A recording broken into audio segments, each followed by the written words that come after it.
Hello students, let's move to another video session और हम laws of motion से pulley block system से related सवाल बनाएंगे। आज उसमें देखेंगे कि मल्टीपल पुली और ब्लॉक से रिलेटेड सवाल कैसे अलग अलग कांस्टेंट मोशन से रिलेटेड कैसे सवाल बनाया जाता है ना। तो चलो ये एक सवाल हम लोग ले रहे हैं जिसमें कई पुली है, ब्लॉक है। ये एक डायग्राम मैंने बना लिया। चलो, इंटरेस्टिंग डायग्राम एक के बाद एक होगा, ठीक है ना। तो ये एक 4 kg का ब्लॉक है। मान लो इस एंड को एक फोर्स है ना 12 न्यूटन के फोर्स से पुल किया जा रहा है, ठीक है। तो what will be the acceleration of this 4 kg मास, ये हमको पता करना है कि अगर हम 12 न्यूटन का फोर्स लगा के, this is the first question, 12 Newton का फोर्स लगा के free end of the string को पुल कर रहे हैं तो 4 kg मास में कितना एक्सेलरेशन हमको दिखेगा।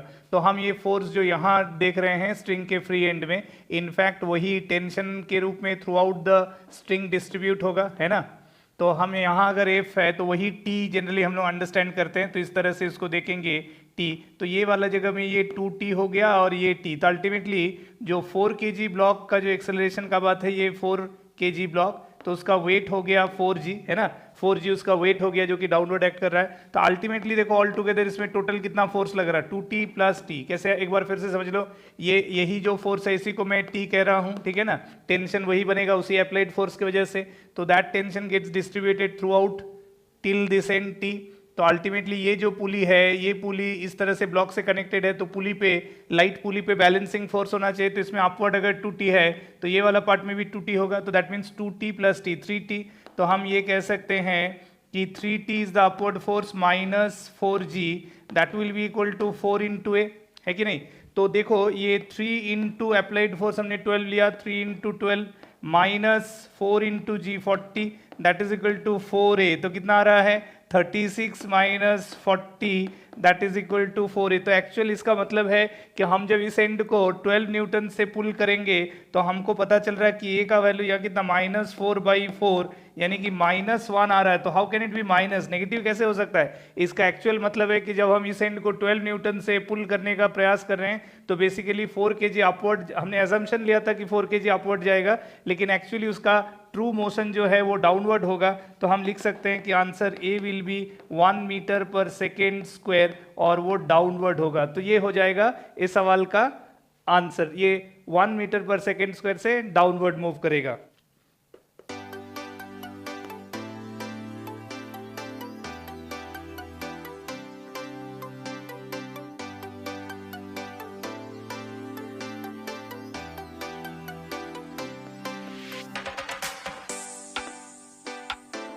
ये देख लो, अभी ये दूसरा एक सवाल है, ये ए है, ये बी है, दो मास हमने चुन लिया है अकॉर्डिंग टू द डायग्राम, और मैं मान लिया कि ये 2 kg का मास है, ठीक है, और ये है 6 kg का मास। तो यहाँ इस अरेंजमेंट में जितना भी पुली दिख रहा है सभी लाइट पुली है, और पूरा अरेंजमेंट को अगर ध्यान से देखो तो एक ही सिंगल स्ट्रिंग पूरा अरेंजमेंट को कनेक्ट कर रहा है, जिसका एक एंड ए से कनेक्ट है, दूसरा एंड वो ऑब्वियसली बी से कनेक्टेड है। तो हमको जो पता करना है इस सवाल में वो ये है कि find acceleration of a and b, ठीक है ना, acceleration of a and b. तो ये फिर से कंस्टेंट मोशन से रिलेटेड सवाल है, यानी कि ये जो फिक्स लाइन है, ये फिक्स लाइन से अगर मैं यहाँ तक का डिस्टेंस को x कह रहा हूँ और फिर ये जो ब्लॉक बी तक ये पूरा अगर y है, तो बहुत ध्यान से देखो कि हम जानते हैं कि पूरा सिंगल स्ट्रिंग है ना, पूरा सिंगल स्ट्रिंग है ना, ये ऐसा गया ऐसे जा रहा है, इस तरह से पूरा अरेंजमेंट में एक ही सिंगल स्ट्रिंग है। तो सिंगल स्ट्रिंग का कंस्टेंट मोशन में क्या है कि इसका जो भी, चूंकि ये इनएक्सटेंसिबल है तो जो भी लेंथ है वो कांस्टेंट होगा। तो यानी कि हम टोटल लेंथ को अगर l कांस्टेंट मान लें तो देखो l का डिस्ट्रीब्यूशन कैसे लिख सकते हैं, ये वाला पोर्शन x और इधर 1 2 3 4 5 पोर्शन मैंने y के रूप में, कारण इसको मैं इग्नोर कर सकता हूँ, ये नेग्लिजिबल गैप है, ये नेग्लिजिबल गैप है। तो यानी कि x प्लस 5y, एक बार फिर से समझ लेते हैं, इतना एब्सोल्यूट लेंथ को मैंने x कहा, ये y है, ये y है, ये 4 5, 1 2 3 4 5 पोर्शन y लेंथ का है। तो x plus 5y equals to l। अब अगर मान लो इसको मैं डिफरेंशिएट कर दूं तो क्या होगा, dl बाई डी टी बराबर dx बाई डी टी, है ना, plus 5 into d y by d t. तो rate of change of x और y का रिलेशन मिल गया। तो उस रिलेशन से हम dl बाई dt को जीरो कह सकते हैं, क्योंकि l तो कांस्टेंट लेंथ का है, l तो कांस्टेंट लेंथ है, वो तो वेरी नहीं कर रहा है। तो यानी कि dx बाई dt जो है वो हमारा वेलोसिटी ऑफ a को रिप्रेजेंट करेगा, और dy बाई dt हमारा वेलोसिटी ऑफ b को रिप्रेजेंट करेगा, that is 5 times velocity of b। तो यानी कि हम ये कह सकते हैं कि a और b का जो रिलेशन है वो ऐसे है, va is equal to -5 into v. ये नेगेटिव साइन का चक्कर क्या है, ये देखो हमारा यहाँ अगर मान लो फॉर एग्जाम्पल मान ले a ऊपर जाएगा तो x रिड्यूस होगा, b नीचे आएगा तो y इलोंगेट करेगा। तो यानी कि एक का dy dt, एक का डेरिवेटिव पॉजिटिव, दूसरे का डेरिवेटिव नेगेटिव, यही है ये माइनस साइन का मतलब, ठीक है। बाकी जो है मॉड यानी मैग्नीट्यूडिकल रिलेशन देखें तो velocity of a will be 5 times velocity of b. Similarly मैं इसी रिलेशन को एक्सेलरेशन के लिए लिख सकता हूँ, acceleration of a will be 5 times acceleration of b. B का जो एक्सेलरेशन होगा उसका 5 टाइम्स ए का एक्सेलरेशन होगा। अब सवाल है कि कौन ऊपर जाएगा कौन नीचे जाएगा, ये इसको तय करना है, ठीक है। तो देखो इसको तय करने का तरीका क्या है, ओवरऑल 6 kg यानी ब्लॉक बी को ध्यान से देखो, ब्लॉक बी जो कि 6 kg का है तो उसका वेट है 6g। इस पे देखो एक एंड पे जहां सिर्फ स्ट्रिंग बंधा हुआ है वो टी, अगर मैं पूरा में टी का टेंशन एज्यूम करता हूं, ठीक है ना, पूरा में टी का टेंशन एज्यूम करता हूं, लाइट स्ट्रिंग है, सभी जगह टेंशन सेम होना चाहिए, तो टोटल यहाँ इस पुली के सहारे 2t, इस पुली के सहारे 2t और यहाँ t, तो यानी कि इधर दोनों पुली के सहारे 4t प्लस t 5t का वैल्यू है। और जबकि ब्लॉक ए को देखो तो ब्लॉक ए के लिए क्या है, ब्लॉक ए का मास है 2g, तो वेट हो जाएगा 2 kg है तो 2g, और इधर है t। अब देखो तुम ऑटोमेटिकली देख लो, एक्चुअली कनेक्टेड बॉडी में रियल मोशन किसका किधर मोशन होगा ये समझना है, तो कनेक्टेड बॉडी सिस्टम में किसी एक मास का मोशन को रोक दो, यानी कि एक मास को इक्विलिब्रियम कंडीशन मान लो, ठीक है, उससे तुमको दूसरा मास का true motion, true direction of motion पता चल जाए। जैसे मान लो मैं ए को अगर रोकना चाहूं तो if I can consider t is equal to 2g, तो हम ए पर बैलेंसिंग फोर्सेस लगा सकते हैं। ए पर अपवर्ड और डाउनवर्ड अगर बैलेंसिंग करना है तो मैं टी का वैल्यू को 2g मान लूं, तो अगर मैं इस एंड पे टी को 2g लूंगा तो सभी जगह टी का मान 2g होगा ना, तो इसका मतलब तब इसमें क्या हो जाएगा, अपवर्ड जो 5t है तो t अगर 2g है तो 5t का मतलब क्या हो जाएगा 5 इंटू 2g यानी 10g। तब b में जो है उस केस में b पर अपवर्ड हो जाएगा 5t यानी 10g, जबकि इसका डाउनवर्ड वेट कितना है 6g।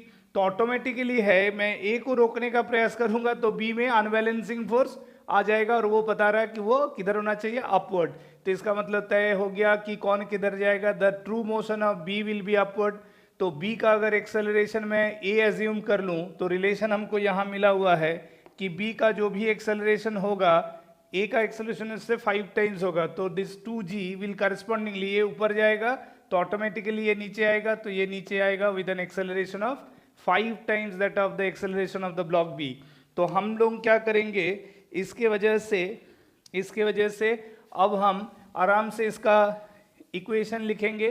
तो इक्वेशन राइटिंग क्या होगा फॉर ब्लॉक ए के लिए क्या होगा, देखो वो डाउनवर्ड जा रहा है तो 2g minus t that is equal to 2 into acceleration 5a है ना, और ब्लॉक बी के लिए क्या लिखेंगे, अपवर्ड फोर्स है 5t है ना, 4t plus t 5t minus 6g that is equal to 6 into ए।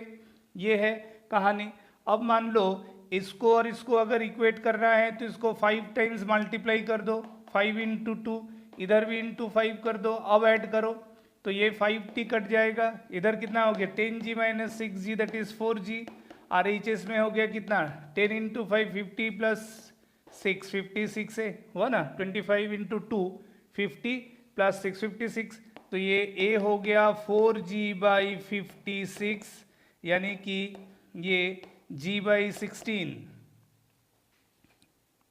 नहीं 14 होगा, g बाई 14 मीटर पर सेकेंड स्क्वायर, ये हो गया द न्यूमेरिकल वैल्यू ऑफ ए यानी कि एक्सेलरेशन ऑफ ब्लॉक बी। तो इसको हम ब्लॉक बी का एक्सेलरेशन कह सकते हैं। सो देयरफॉर ब्लॉक ए का जो एक्सेलरेशन होगा वो 5 टाइम्स ए है, तो यानी कि 5g बाई 14 मीटर पर सेकेंड स्क्वायर, ये एक्सेलरेशन हम ए का कह सकते हैं, तो a is going downward, a is going downward, और बी का जो एक्सेलरेशन आया वो अपवर्ड होगा, वर्टिकली अपवर्ड। तो इस तरह से इस कनेक्टेड बॉडी अरेंजमेंट में हम लोग ए और बी का एक्सेलरेशन, ये कंस्टेंट रिलेशन जो वाला जो बात मैंने कहा, वो कंस्टेंट रिलेशन ही हेल्प करेगा हमको एक मास का दूसरे मास के साथ एक्सेलरेशन रिलेशन को एस्टेब्लिश करने के लिए। अदरवाइज क्या होगा, हम लोग डिफरेंट एक्सेलरेशन वैल्यू लिखेंगे तो फिर उसको आगे चल के न्यूमेरिकली सॉल्व करना थोड़ा सा कॉम्प्लिकेटेड हो जाएगा। इसलिए कंस्टेंट मोशन जो है, कंस्टेंट रिलेशन से हमको कनेक्टेड बॉडी में एक्सेलरेशन का रिलेशन एस्टैब्लिश कर लेंगे तो एक ही पैरामीटर से हम दोनों बॉडी का एक्सेलरेशन को लिख सकेंगे। ठीक है।